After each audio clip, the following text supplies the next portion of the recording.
record, but how often are students taught this in school? Never. It's not like they're taught it a little, or once in a while they hear about this. They never hear it. They never hear it. I've never seen a Western civilization textbook that takes note of this phenomenon. Not one. And believe me, over many an anguished night when I was a professor in New York, I would search through Western Civ textbooks, one after the other. Which one of these can I assign in good conscience? And it was hard to find any. So what I wound up having to do, in case you're wondering, is assign a not-so-good textbook, but then also assign my own How the Catholic Church Built Western Civilization. And I took some comfort in knowing that, okay, maybe the students won't read my book, but these are the same students who won't read the textbook either. And so one encouraging thing about the fact that we live in a world in which students don't read is that they won't be reading the propaganda either. And so it'll be easier for me to de-brainwash them, because they won't be reading anything. They won't be reading anything to contradict that. They'll actually finally get to hear the truth for a change, unmediated. But consider now some more specific examples of Jesuits and their achievements. We have only a minute before we have the break, but let's consider Father Giambattista Riccioli was the first person to calculate how fast a freely falling body accelerates to the ground. Surprising, isn't it?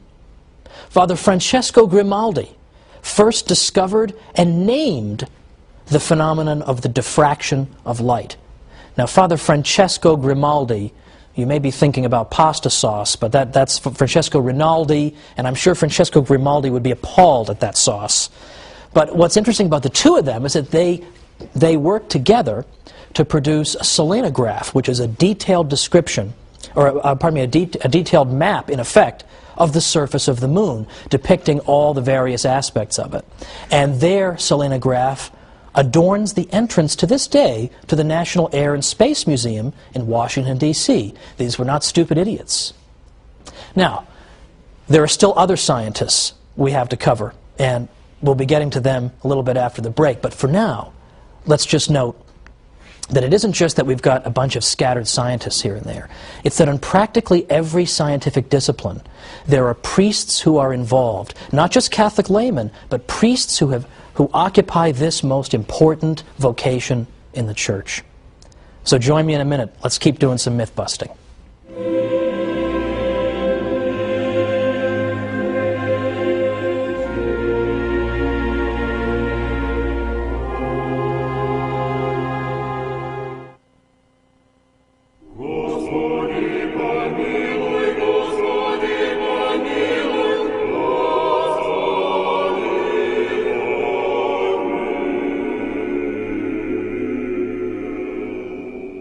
Welcome back to the Catholic Church, Builder of Civilization. I'm Thomas Woods. We've been looking today at unknown and forgotten Catholic scientists who were not simply Catholics, but who were Catholic priests. So I think this helps to overturn the idea that there is some necessary contradiction between being a Catholic and being a scientist, between the Catholic faith and scientific endeavor.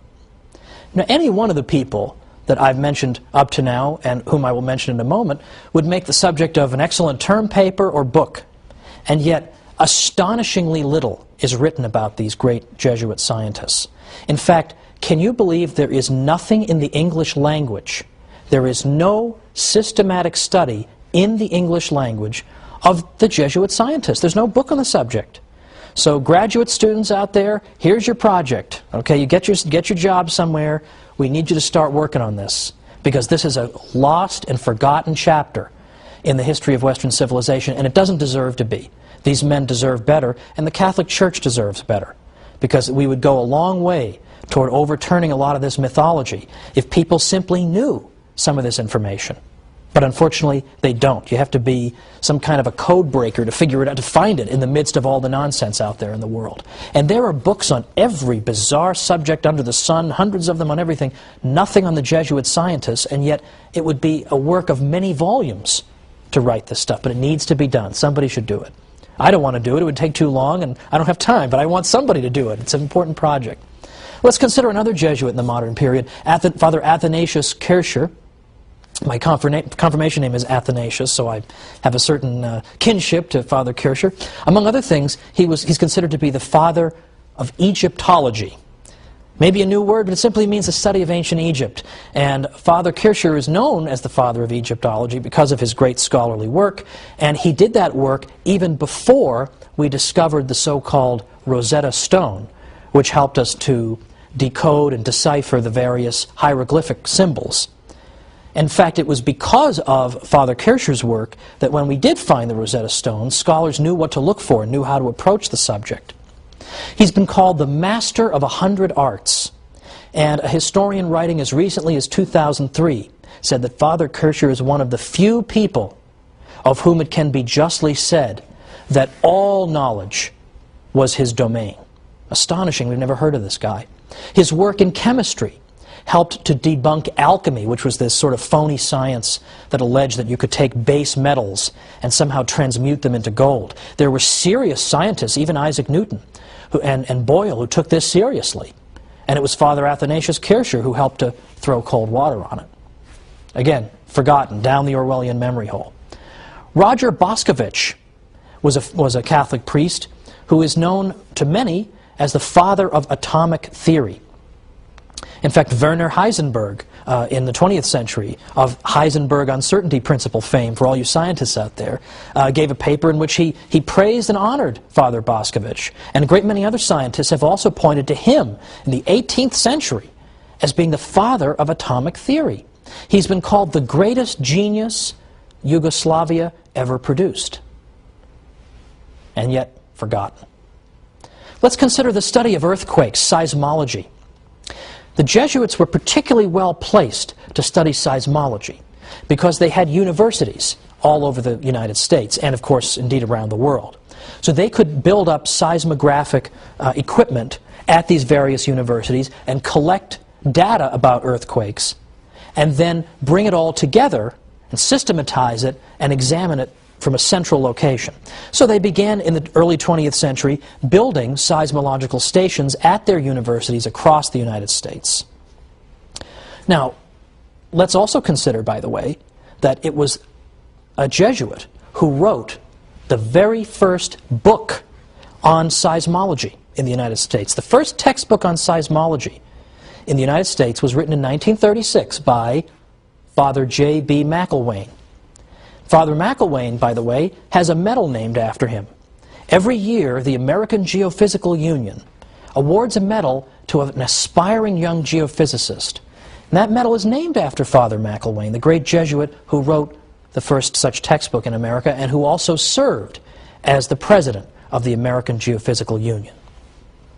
For these reasons, the study of earthquakes, or seismology, has become known as the Jesuit science. Now, do people know about this? No, but should they? The question answers itself.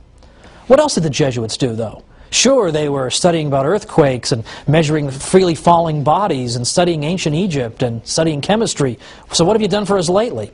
Well, it so happens that from the beginning, at least from the 18th century all the way up to the present, Jesuit scientists have traveled around the world, bringing knowledge of Western science everywhere they went, to places as far off as China and India.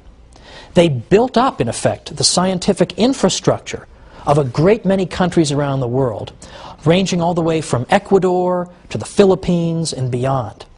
Throughout South America, for example, they set up meteorological and seismological stations all over the place, which were particularly helpful obviously in predicting the weather and keeping an eye on various kinds of natural disasters. People have the Jesuits to thank for that. Now, here's a part of the history of science that's been totally forgotten. I realize the whole episode is stuff that's been totally forgotten, but this has been forgotten squared, which is the history of modern cathedrals and basilicas in Western Europe. It turns out that a good number of these cathedrals and basilicas were actually built to function not only as cathedrals and basilicas, but also to function as solar observatories. It turns out that from the 17th and 18th centuries onward, there was no better mechanism anywhere in the world, nothing more precise